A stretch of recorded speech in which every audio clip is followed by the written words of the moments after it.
আসসালামু আলাইকুম এভরিওয়ান, সবাই কেমন আছেন? আমি আলহামদুলিল্লাহ ভালো আছি। আজকে একটি নতুন রেসিপি নিয়ে এসেছি, ফুলকপি দিয়ে মাছের রেসিপি। ফুলকপি কিন্তু শীতকালীন ফলের মধ্যে একটি অন্যতম সবজি। এই সবজিটা অনেক মানুষ পছন্দ করে, অনেক মানুষ পছন্দ করে না। অবশ্যই আমাকে কমেন্টে জানাবেন কারা আপনারা ফুলকপি পছন্দ করেন বা কারা করেন না। এই যে আমি এখানে ছোট সাইজের 2টা ফুলকপি নিয়েছি। আমার ফুলকপির সাইজগুলো কিন্তু ছোট ছোট, অনেক ফুলকপি আছে অনেক বড়, সেজন্য আমরা মানুষ বেশি, যৌথ ফ্যামিলি, সেজন্য আমাকে 2টা ফুলকপি লেগেছে। এখানে আমি ফুলকপিগুলোকে কুটে নিয়েছি। ফুলকপির ডোকাগুলো আমি এখানে রেখেছি, আপনারা নাও রাখতে পারেন যারা খান না। অবশ্যই ফুলকপিকে ভিজিয়ে রাখতে হবে। ফুলকপি সবজিটার মধ্যে কিন্তু পোকা থাকে, সেজন্য ফুলকপিটাকে আগে থেকে 2 ঘন্টা আমি এখানে ভিজিয়ে রেখেছি। 2 ঘন্টা এই যে আমি যে মাছগুলো দিয়ে রান্না করবো, মাছগুলো আমি নুন আর হলুদ দিয়ে মাখিয়ে নিয়েছি। চুলাতে একটি কড়াই বসিয়ে দিয়েছি, তেল দিয়ে দিয়েছি। তেলটা গরম হলে আমি একে একে নুন আর হলুদ দিয়ে মাখিয়ে রাখা যে মাছটা, সেই মাছগুলো আমি একে একে দিয়ে দিব।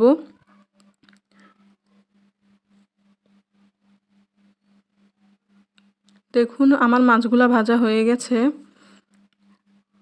এবার আমি চুলাতে চলে যাব। চুলাতে আমি একটি ডেকচি বসাবো। যে ভাজলাম যে মাছটা আমি যে তেলে, সেই তেলটাই আমি তরকারিতে ইউজ করব। এই জন্য আমি ভেজে রাখা যে মাছের তেলটা, সেই তেলটা আমি এখানে ইউজ করলাম এবং দিয়ে দিলাম পেঁয়াজ রসুন বাটা। পেঁয়াজ রসুন বাটাটা আমি তেলের মধ্যে অনেকক্ষণ নাড়াচাড়া করব, মানে ভাজবো যাতে স্মেলটা বের হয়। অবশ্যই পেঁয়াজ রসুন বাটাটা তেলের মধ্যে আপনারা ভাজার চেষ্টা করবেন। এখন আমি এখানে দিয়ে দিলাম পরিমাণ মতো লবণ দিয়ে আমি একটু নাড়াচাড়া করে দিয়ে দিলাম 2 চামচ হলুদের গুঁড়া এবং দিয়ে দিব 2 চামচ মরিচের গুঁড়া। দিয়ে আমি একটু পানি অ্যাড করে মশলাটা ভালোভাবে কষাবো। মাঝখান দিয়ে বলি, রুবিস রেসিপি চ্যানেলটি সবাই সাবস্ক্রাইব করবেন, শেয়ার করবেন, কমেন্ট করবেন এবং আমার রান্নার ভিডিওগুলো আপনাদের কেমন লাগে অবশ্যই আমাকে কমেন্ট করে জানাবেন। আপনারা আমার গ্রামীণ রান্নাগুলা আপনারা অবশ্যই বাসায় ট্রাই করবেন। অবশ্যই আপনাদের পরিবারের সবার ভালো লাগবে। আমি প্রত্যেক তরকারিতে হয়তো আপনারা খেয়াল করেছেন 1-2টা আলু দিই। আমার বাচ্চা আলু ছাড়া খেতে পারে না, যাদের বাচ্চা আছে তারাই বোঝে।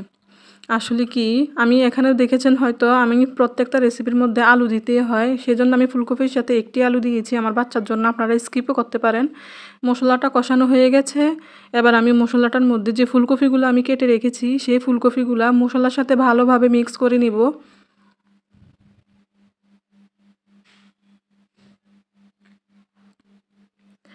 আমি 5 মিনিটের জন্য কষাবো। 5 মিনিট পর ফিরে আসলাম, দেখলাম ফুলকপির থেকে অনেকটা পরিমাণ পানি বের হয়েছে। সেই পানিটা শুকিয়ে যাওয়া পর্যন্ত আমি আবার কষাবো। সেই জন্য আমি আরও 2 মিনিট ঢাকনা দিয়ে দিলাম। 2 মিনিটের জন্য 2 মিনিট আমি আরও ফুলকপিটা কষাবো। কষানোতেই তরকারির স্বাদটা বাড়ে। এই যে 2 মিনিট আমি কষানো হয়ে গেছে। দেখুন আগে কিন্তু পানিটা ছিল, এখন পানিটা নাই, আমার কষানো হয়ে গেছে। এবার আমি এখানে আমার পরিমাণ মতো পানি দিব। তো যারা আপনারা রাঁধুনি নতুন জানেন না, তারা 3 মগ পানি এখানে অ্যাড করলেই চলবে, যাতে ডুগাটা ফুলকপিটা ভালোভাবে সিদ্ধ হয়। এবং ভেজে রাখা যে মাছগুলো, এই মাছগুলো আমি এখানে অ্যাড করে দিব। অ্যাড করে দিয়ে আমি ঢাকনা দিয়ে দিব। ঢাকনা দিয়ে আমি 15 মিনিটের জন্য রান্না করব। আপনাদের যাদের গ্যাসের চুলা, তারা মিডিয়াম হিটে এই রান্নাটা করবেন। এই যে প্রায় রান্না আমার হয়ে গেছে। ফাইনাল রেজাল্ট এই যে হয়ে গেল, তৈরি হয়ে গেল ফুলকপি দিয়ে মাছের রেসিপি। আপনারা বাসায় অবশ্যই ট্রাই করবেন। অনেকে আছে ফুলকপি পছন্দ করেন, অনেকে করেন না। যারা পছন্দ করেন না তারা অবশ্যই এরকম বাসায় ট্রাই করবেন, দেখবেন ভালো লাগবে। সব সবজিই ভালো, সব সবজি খেলেও পুষ্টি আছে, ফুলকপিতে অনেক ভিটামিন আছে। অবশ্যই আপনারা বাসায় ট্রাই করবেন। সবাইকে ধন্যবাদ আমার ভিডিওটি দেখার জন্য। আল্লাহ হাফেজ।